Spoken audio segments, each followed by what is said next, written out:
अध्याय 2 2026 की खरीदार मनोविज्ञान। नमस्कार और स्वागत है। अध्याय 1 में हमने समझा कि सेल्स की पुरानी दुनिया ढह चुकी है। अब सवाल यह है कि इस नई दुनिया में खरीदार कैसा दिखता है। 2026 का खरीदार कल जैसा नहीं है। वो अधिक सतर्क है, तकनीक से लैस है और उसे बेचना अब पहले से कहीं ज़्यादा चुनौतीपूर्ण है। चलिए उनके दिमाग की गहराई में चलते हैं। एक खरीदार का एआई कवच आज के दौर में हर बड़ा निर्णय लेने वाला व्यक्ति एक सुरक्षा घेरे में रहता है।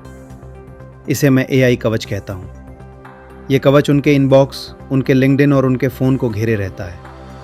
मशीन बनाम मशीन। जैसे ही आप कोई सेल्स ईमेल भेजते हैं, खरीदार का निजी एआई सहायक उसे स्कैन करता है। अगर उसे लगता है कि ये संदेश किसी टेम्पलेट से कॉपी किया गया है या इसमें केवल बेचने की कोशिश है, तो वो उसे स्पैम में डाल देता है।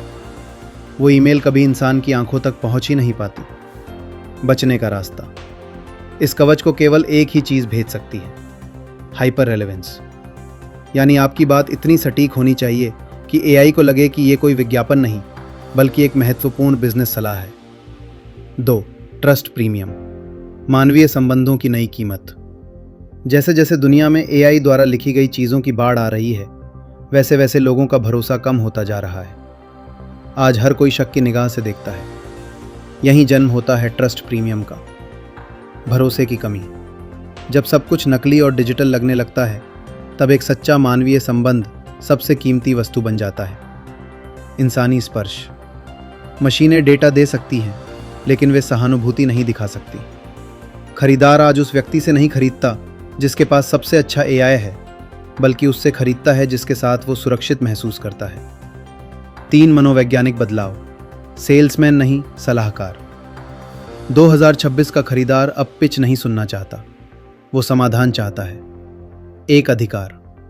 खरीदार उस व्यक्ति की बात सुनता है जो एक एक्सपर्ट की तरह बात करता है, न कि एक गिड़गिड़ाने वाले सेल्समैन की तरह। 2. सुनने की कला। एआई बोल सकता है, लेकिन वो गहराई से सुन नहीं सकता। एक सच्चा सेल्स आर्किटेक्ट वो है जो क्लाइंट के उन अनकहे डरों को समझे जिन्हें मशीनें नहीं पकड़ सकती हैं। इस अध्याय की मुख्य सीख, फिल्टर को जीतें। ग्राहक तक पहुंचने से पहले उसके एआई फिल्टर का दिल जीतना होगा। असली बने। ऑटोमेशन का इस्तेमाल समय बचाने के लिए करें, लेकिन रिश्ते बनाने के लिए अपनी असलियत का इस्तेमाल करें। वैल्यू पहले। बिना कुछ मांगे पहले कुछ कीमती देना ही भरोसे की पहली सीढ़ी है। इस अध्याय को ध्यान से पढ़ने के लिए आपका बहुत बहुत धन्यवाद।